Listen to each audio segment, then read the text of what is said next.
오늘은 개인 사업자, 창업부터 사업의 연대기를 한번 좀 말씀을 드리려고 하는데요. 일단 기본적으로 내가 어떤 사업을 하고 싶어서 사업자를 냈으면 그 다음부터는 신고를 해야 될 것들이 좀 있습니다. 그거를 제가 오늘 차근차근 정리를 해 드릴 생각이고, 개인 사업자를 하시는 분들이 저도 그런 상담을 많이 받는데, 이제 법인으로 어떻게 전환이 되냐부터 해가지고 언제 전환을 해야 되냐 이런 질문들을 많이 해주시니까 그거에 대해서 오늘 제가 좀 얘기를 좀 나눠볼까 합니다. 가장 먼저 사업을 시작을 하시려면은 일단 내가 사업을 할 만한 그런 장소부터 찾아야 되겠죠. 그거를 저희가 이제 임대차 계약이라고 하는 거고요. 임대차 계약을 할 때는 중요한 거는 부동산에 있으신 공인중개사분들이 더 많이 설명을 해주시겠지만, 토지나 건물에는 목적이라는 게 좀 있습니다. 그 내가 하려는 사업에 맞는 목적의 건물을 일단 들어가는 게 첫 번째 중요한 거고요. 두 번째로는 이제 사업자 등록증이라는 걸 내야지 저희가 사업을 할 수가 있는 건데, 그 사업자 등록증을 내기 전에 업종에 따라서 허가나 인가 아니면 뭐 신고 등을 해야 되는 업종 등이 있어요. 오늘 제가 예로 드는 음식점도 이러한 업종 중에 하나이고요. 구청이나 시청 같은 지방자치단체에 영업 허가증을 신고를 해야 됩니다. 영업 허가증이라는 걸 받았으면 그 다음에 그거를 가지고 세무서에 가서 사업자 등록증을 하면 되는데요. 제가 상담을 하는 분들은 거의 다 사업자 등록증을 낸 다음에 오시는 분들이 많으세요. 그래서 사업자 등록증을 내셨으면은 그 다음부터는 저희가 신고를 해야 될 것들이 좀 있는데, 저희가 같이 신고를 하는 것들은 크게 세 가지가 있습니다. 첫 번째는 부가가치세라는 게 있고요. 두 번째는 저희가 개인 사업자를 지금 전제로 하고 있으니까 개인 종합소득세라는 게 있습니다. 이거는 매년 5월 달에 내는 거고, 그 다음에 만약에 직원을 채용을 했다 그러면 사업주가 직원한테 주는 급여에 대해서 그 직원이 어느 정도의 소득세를 부담을 해야 되거든요. 직원에 대한 소득세를 저희가 미리 걷어서 내는 거를 원천세라고 하는 겁니다. 그래서 세무 일정을 보면 크게 부가가치세, 종합소득세, 그 다음에 매달 내는 원천세, 이렇게 크게 세 개로 이루어져 있다라고 생각하시는 게 제일 편하실 거예요. 다음에 저희가 부가가치세 같은 경우에는 1월,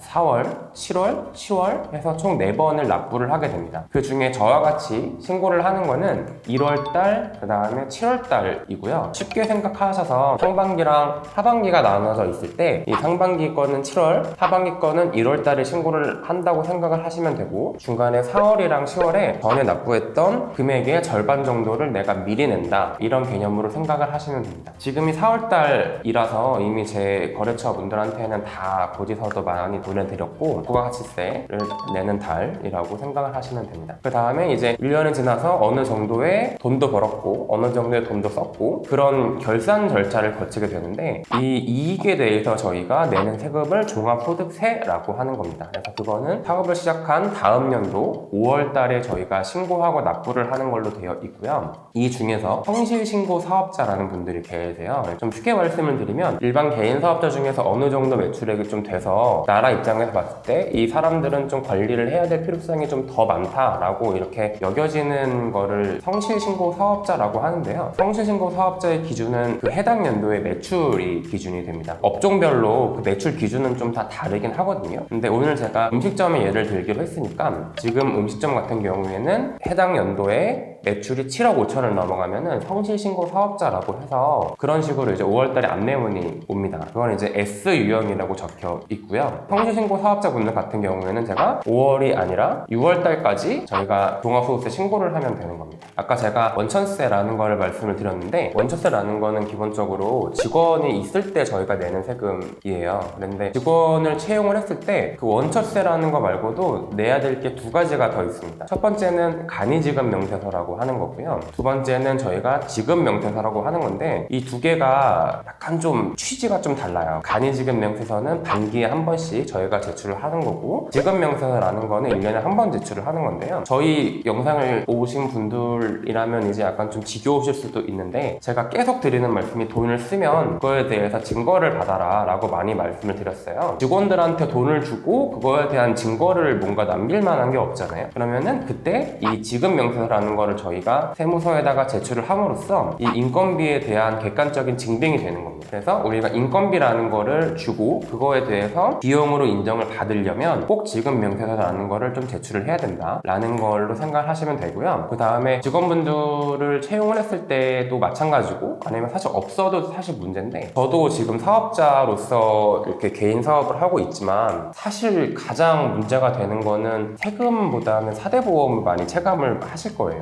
그래서 저희가 아까 세금은 많게는 1년에 4번, 적게는 뭐 1년에 1번 이렇게 내서, 물론 그 금액이 뭐 작진 않지만 그래도 어느 정도 내가 좀 인지도 좀 하고 있고 약간 좀 목돈을 모을 만한 그런 기회도 좀 있고, 그래서 상대적으로는 체감이 좀 덜 하다고 말씀을 하시는 분들이 많으신데, 4대 보험 같은 경우에는 한 달에 한 번씩 정말 꼬박꼬박 해가지고 이제 저희가 고지가 되어서 나오거든요. 근데 저도 직원이 있지만 4대 보험에 대한 부담이 좀 많습니다. 4대 보험 같은 건 요율이라는 게 정해져 있어요. 그래서 요율에 따라서 매치가 되어가지고 바로 이렇게 부과가 되는 거다 보니까 그거에 대한 체감이 사실 굉장히 크실 거고, 이 부분에 대해서도 저도 굉장히 좀 고민을 많이 하고 있고, 이게 뭐 다른 해법이나 이런 것처럼 경감된다거나 그럴 만한 요소가 솔직히 많이 없어서 이 부분들에 대해서 상담이 필요하신 분들이 계실 거예요. 그런 분들께서는 이제 저한테 연락을 주시면은 제가 상황에 맞춰서 한번 상담을 한번 해드리도록 하겠습니다. 이제 아까 제가 성실신고라는 거를 잠깐 말씀을 드렸는데요. 그 정도 매출이 좀 있으시면 세금을 굉장히 많이 내시는 분들이 많으세요. 분들은 이제 공통적으로 생각을 하시는 게 어떻게 해야지 내가 세금을 덜 낼 수 있을까 라는 고민들을 많이 하시거든요. 아마 그때 인터넷이나 이런 거를 찾아보면 이제 그런 말이 나와요. 법인으로 전환을 해야 된다. 그럼 법인으로 전환을 할 때 우리가 가장 중요하게 생각하는 건 어떤 게 돼야 되냐라는 건데, 법인으로 전환할 때 장단점은 굉장히 명확합니다. 장점은 세금이 싸진다는 거예요. 제가 거래처 미팅이나